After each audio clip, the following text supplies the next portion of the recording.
మంచి బుద్ధిమంతుడి లుక్లో ఉన్నావు చంద్రహాస్. నేను నువ్వని ఎందుకంటున్నానంటే నువ్వు చిన్నపిల్లాడు కాబట్టి అది వేరే విధంగా అనుకోకూడదు. అది అమర్యాద కాదు, ప్రేమ. మీరంటే చాలా ఇష్టం తనకి. మీరు రా అన్నా కూడా ఏం ఫీల్ అవ్వదు అసలు. ఎక్కువ కాదులే, కొంచెం డిఫరెన్స్ అంతే. అంటే నాకు తనకి. సో చంద్రహాస్, చూశాను రామ్నగర్ బన్నీ ఫిల్మ్. చాలా ఇప్పటివరకు డాడీ విశేషాలు, చిన్నప్పుడు ఎలా వచ్చారు ఇండస్ట్రీకి అవన్నీ, సరే లిటిల్ బిట్ అబౌట్ యూ అన్నీ మాట్లాడుకున్నావు. Now you tell me about the film. ఏమనిపించింది ఆ లిప్ లాక్ సీన్? ఏమిటది అసలు డాడీ పక్కన పెట్టుకునేది? What is this? I mean cinema గురించి ఎట్లా చెప్పాలంటే, for a debut film I think it can get more perfect. దీనికంటే ఇంకొక పర్ఫెక్ట్ డెబ్యూ ఫిలిం ఇంకొకటి I don't think so. I've seen anybody else do it also, because ఇందులో అన్ని elements ఉన్నాయి. And ఈ జనరేషన్ కి తగ్గట్టు ప్రతి అబ్బాయి కనెక్ట్ అవుతారు. ఎందుకంటే ఇందులో 4 హీరోయిన్లు ఉన్నారు. వాడు ఒక అమ్మాయి నుంచి ఒక హీరో, ఒక అమ్మాయి నుంచి ఒక అమ్మాయికి ఆప్షన్, వాడికి ఈ అమ్మాయి బెటర్ అనిపిస్తే ఈ అమ్మాయిని వదిలేసి ఆ అమ్మాయికి చూసి నిజంగా ఆ అమ్మాయి కూడా లవ్ అని ఫీల్ అయిపోతాడు. ఆ అమ్మాయి కంటే ఇంకో అమ్మాయి ఆ అమ్మాయి లవ్ అని ఫీల్ అయిపోతాడు. సో ఈ జనరేషన్ అలా ఉంటుంది యూజువల్ గా థింకింగ్ కూడా. So it's very relatable and current generation story. మనలో మాట నేను చెప్పను కానీ ఈ విషయం మమ్మీకి కానీ డాడీకి కానీ, నీకు కూడా అలా అనిపించింది ఎప్పుడైనా? లేదు, నాదంతా కెరియర్ ఓరియంటెడ్ మైండ్ నాది. అంతేలే, అంతేగా. యా. సో అయితే మరి what was the most difficult thing, because you already learn dancing, gymnastics and all of that కదా. What was the most challenging thing for you in this film? అన్నీ నేర్చుకున్నా సరే everything was difficult only for me, because ఎంత నేర్చుకున్నా ఏమున్నా కూడా I really want deliver the best to audience. And అందులో ఒక విధమైన ఒక రకంగా చాలా ఎక్స్పెక్టేషన్స్ నా మీద ఉన్నాయి. అండ్ ప్రతిదీ కీన్గా చూస్తారు, ఇంకా ఎక్కడ నన్ను పట్టుకొని లాగి ట్రోల్ చేయొచ్చు అని ఏదైనా సరే. సో దానివల్ల ఎంత నేర్చుకున్నా, ఎంత నాకు ఈజీ అయినా అది నాకు కష్టంగానే ఉండింది. బికాజ్ నేను కొంచెం పర్ఫెక్షనిస్ట్ టైప్ కూడా. సో యా, ఇంకా అన్ని కష్టంగానే. పర్ఫెక్షనిస్ట్ అంటే ఏంటి? కొలమానం ఏంటి? నాకు నచ్చాలి అది నేను చేసింది. ఇప్పుడు ఈ సినిమాలో నాకు నచ్చకుండా ఒక్క ఫ్రేమ్ లేదు.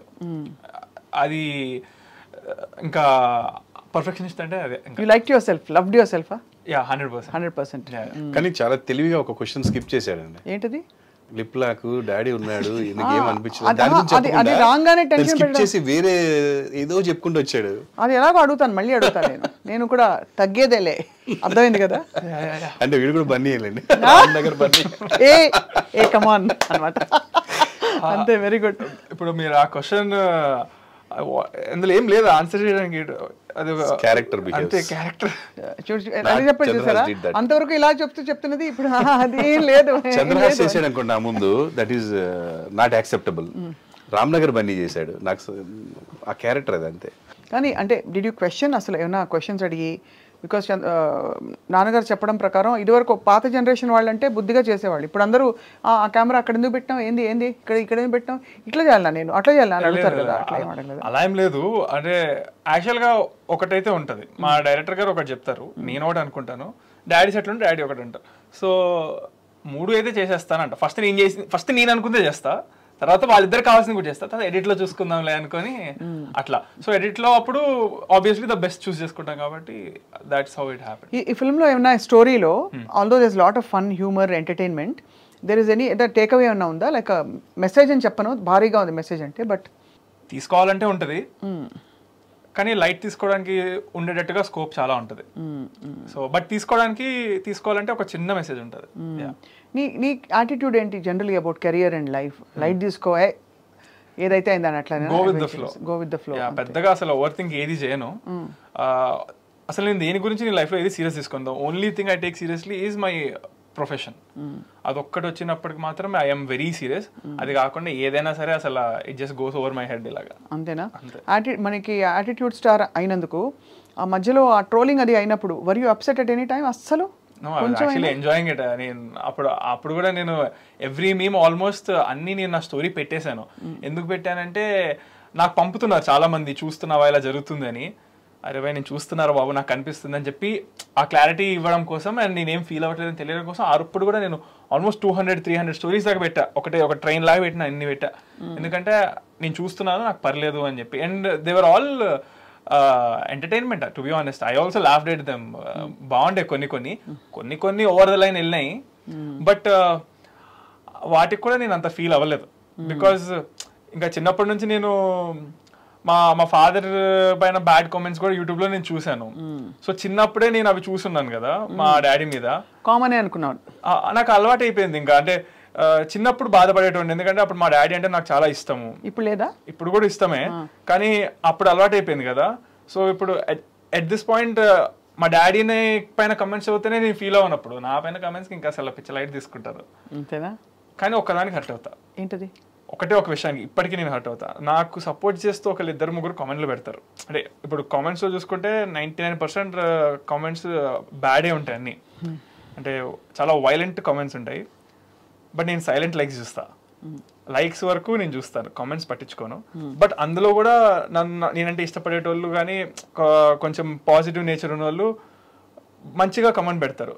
దాని కింద వాళ్ళని తిడుతూ వేరే వాళ్ళు అంటే పెడితే నాకు అప్పుడు అక్కడ బాధేస్తుంది. ఎందుకంటే నన్ను ఎవరు ముక్కు మొహం తెలియని వాళ్ళు నన్ను సపోర్ట్ చేస్తున్నారు. సో నా కోసం వాళ్ళు మాటలు పడితేనే నాకు బాధేస్తుంది. అదొక్కటే బాధ ఇప్పటికీ. సో అందుకే నేను ఎవరైనా మంచి కామెంట్లు పెడితే వాళ్ళు మంచి కామెంట్లు డిలీట్ చేసేస్తా. నాకు అంతే. That's a great attitude. అంటే యాక్చువల్లీ లైఫ్ స్కిల్స్ బాగానే వచ్చని చెప్పారు ఇప్పుడే ఇంతవరకు మీ నాన్నగారు. సో అయితే రామ్నగర్ బన్నీలో ఇంకా పాటలు కూడా చాలా బాగున్నాయి. ఆ పాట ఒకసారి పాడి వినిపిస్తే. ఆల్రెడీ నేను ఒక పాట పాడాను, అందుకనే అదే పాట కావాలి. What is the? ఓకే, ఇప్పుడు పాడితే మళ్ళీ you learn how to sing? No I'm not a professional singer. ఒకసారి నేను మా మమ్మీ ఒక 4 years బ్యాక్ నన్ను వ్లాగ్ చేయమని రిక్వెస్ట్ చేశారు. ఆ వ్లాగ్లో నేను పాట పాడాను. నేను లిఫ్ట్ ఎక్కితే నాకు అలా పాట పాడితే దాన్ని ట్రోల్ చేశారు. సో నాకు అది నచ్చలేదు. నేను పాట పాడితే ఎందుకు ట్రోల్ చేస్తారని చెప్పి ఈసారి ప్రాపర్గా పాడదామని ఫిక్స్ అయ్యి పాడాను. బాగా రాకపోతే మా మ్యూజిక్ డైరెక్టర్ ముందే చెప్పాడు పాడక ముందే, బ్రో రాకపోతే నేను వేరే వాళ్ళతో ప్రొఫెషనల్ సింగర్తో పాడిస్తాను, ఏమనుకోకు, ఎందుకంటే మళ్ళీ సినిమా అంటే మళ్ళీ నా కెరియర్ ఆల్బమ్ ఇది కదా, ఇది ఇదే అని చెప్పి ముందే చెప్పాడు. ఆబ్వియస్లీ బాగా రాకపోతే నేను కూడా తీసేయాల్సిందే, నేనైనా పెట్టనివ్వను, సినిమా నాది కూడా కదా అని చెప్పి వీ హ్యాడ్ ద డిస్కషన్. పాడా. He was very satisfied, everybody was very satisfied. So అంత కష్టపడి అక్కడ పాడిన దాన్ని మళ్ళీ ఇక్కడ నేను పాడి బాగా రాకపోతే మళ్ళీ ఎందుకు లేదు. చూసి అందరూ తప్పుగా అనుకోకండి, ట్రోల్ చేయకండి. ఇది సీసా, అదే సీసా, కానీ వాటర్ మాత్రం మంచినీళ్ళు. ఎందుకంటే హీ లైక్స్ దిస్ గ్లాస్ అండి. సార్ కెమెరాలో వచ్చి వాసన చూస్తారా సార్? ఎట్లా తెలుస్తుంది సార్? అదే అది కలర్ తెలుస్తుంది తాగే. ఈ మధ్య వైట్ వైన్ అలాగే ఉంటుంది. అయితే ఈ దగ్గరికి ఎలా వచ్చింది ఈ బాటిల్ అని అనుకోవచ్చు. నేను అప్పుడప్పుడు నా ఫ్రెండ్స్ కి పార్టీ ఇచ్చినప్పుడు, నేను ఐ డోంట్ డ్రింక్, సో నేను పార్టీ ఇచ్చినప్పుడు నా దగ్గర ఉంటాయి బాటిల్స్. ఎప్పుడైనా ఫారెన్ వెళ్ళినప్పుడు తీసుకొస్తాము, అందరికి ఇస్తాము, పార్టీస్ ఇస్తాము. అప్పుడు I will collect the bottles. నేను ఎన్ని బాటిల్స్, మంచి బాటిల్స్ కొనుక్కొచ్చినా వీడికి ఇదే బాటిల్ నచ్చుతుంది. నాకు మామూలుగా ఇలాంటి బాటిల్ ఇస్తే మనీ ప్లాంట్ పెట్టుకుంటా సార్ నేను. ఎగ్జాక్ట్లీ అండి. అదే ఒక్కొక్కరికి ఒకటి ఉంటుంది కదా, మీకు మనీ ప్లాంట్ పెట్టుకోవడం ఇష్టం, నాకు అందులోంచి వాటర్ తాగడం ఇష్టం. ఎలాగో క్వాలిటీ బాగుంటది, గ్లాస్ అది గ్లాస్ క్వాలిటీ బాగుంటుంది, సూపర్ ఉంటుంది. అండ్ ఏమో పట్టుకున్నప్పుడు స్టైల్ గా అనిపిస్తుంది నాకు. అది అదే విషయం అసలు. అంతే, ఎలాగో తాగాను కదా. సో టప్పర్ వేర్ పట్టుకుని తాగేటోడు ఎందులో అవుతాడులేండి, కానీ జీవితకాలం పాటు ఉండే మీతో కలిసి ఉండే ఒక బాటిల్ అనిపించుకుని టప్పర్ వేర్ బదులు ఇది పగిలినా కూడా 2 రోజులు పట్టుకుంటే అది యాటిట్యూడ్. దేవుడి దేవుళ్ళ మా ఇంట్లో ఎవరికి ఎటువంటి అలవాట్లు రాలేదు. అదేం గొప్ప విషయం కాదు, బట్ వాటి మీదకి ఇంట్రెస్ట్ నాకే రాలేదు. ఇంకా వాళ్ళకి ఎక్కడ వస్తుంది? ఎప్పుడు లేదు. తాగేటోళ్ళు ఆ టప్పర్ వేర్లో పెట్టుకుని తాగుతారు. కాదండి, తాగేటోళ్ళు తప్పని కాదండి. నాకు వాళ్ళకి నచ్చిన హ్యాబిట్స్ ఏమైనా నాకు ఉండొచ్చు, కానీ చెప్తున్నాను అంతే కదా. కానీ ఎనీవే అది క్లారిఫై అయిపోయింది కాబట్టి ఇప్పుడు చంద్రహాస్ ఒక పాట ఇప్పుడు వచ్చిందంటే అది అంతే, కరెక్ట్ వస్తే కరెక్ట్ గా అంతేగా. అరే అమ్మాయిలు అబ్బాయిలు 1+1 అయితే మీకొచ్చిన ఇబ్బంది ఏంటంట? అరే పూలుంటే తుమ్మెదలు రాకుండా ఉంటాయా చెప్పండి, వాట్ ఈస్ ద రాంగ్ అండి? ఈ సాంగ్ లో ఏంటంటే ఇప్పుడు పాడింది బేస్ వరకు, మళ్ళా అమ్మాయిల ఐస్కాంతం అబ్బాయిల వాయిస్ అలా హై కూడా వస్తుంది. సో అది హై ఉంటది, మళ్ళా బేస్ ఉంటది. సో ఇప్పుడు అంత ఫ్లక్చుయేషన్ నేను కాన్సంట్రేట్ చేయలేడు, ముక్కలు ముక్కలుగా పాడడం అంటే అక్కడ అంతే. కానీ ఇప్పుడు లాంచ్ చేసేటప్పుడు ప్రభాకర్ గారు మీరు బ్రాండ్ కూడా అర్థం చేసుకుంటారు కాబట్టి తన్నే సింగర్ గా తన్నే హీరోగా లాంచ్ చేస్తే డిస్ట్రాక్ట్ అవ్వరు ఆడియన్స్? నేను వద్దన్నానండి. ట్రై చేసిన తర్వాత చాలా బాగా వచ్చింది అదే, విన్న కాబట్టి ఆ తర్వాత. విధంగా, అంతే. సో ఇది జనాలు విని కూడా అలాగే ఇప్పుడు ఆల్రెడీ రిలీజ్ అయిన సాంగ్ జనాలు ఫుల్ వెళ్ళిపోతుంది. సో అక్కడ ప్రూవ్ అయిపోయింది కదా మనకి. అంతే. అలా అని రెగ్యులర్ గా పాడతారు అనుకోకండి, పాడాడు అంతే అనుకోకుండా ఫస్ట్ సాంగ్. లాస్ట్ లో ఏంటి కేరళ ఆంటీతో స్టోరీ? సినిమా చూడాలి, ఏముంటది ఏముంది, నువ్వేం చెప్పాడంటే నాకు రాకపోదు అని అడిగాను. నలుగురు హీరోయిన్స్ అండి, ఒక ఆంటీ ఉంటది, ఆంటీతో పెళ్లి చేసుకోవాల్సి వస్తుంది ఇలా అని చెప్పి అంతవరకు చెప్పాను. ఓకే అంతే, పెళ్లి చేసుకోవాలి. ఇందులో లీక్ అయితే స్టోరీ పాడైపోయే సినిమా కాదండి, ఇట్స్ అ ఫన్ మూవీ. చూస్తున్న సేపు నవ్వు వస్తా ఉంటది మనకి, ఇడికి బాగా అయింది అనిపిస్తుంది, ఇడికి ఇట్లే అవ్వాలనిపిస్తుంది, అట్లా ఉంటది సినిమా. సో డాడీ గురించి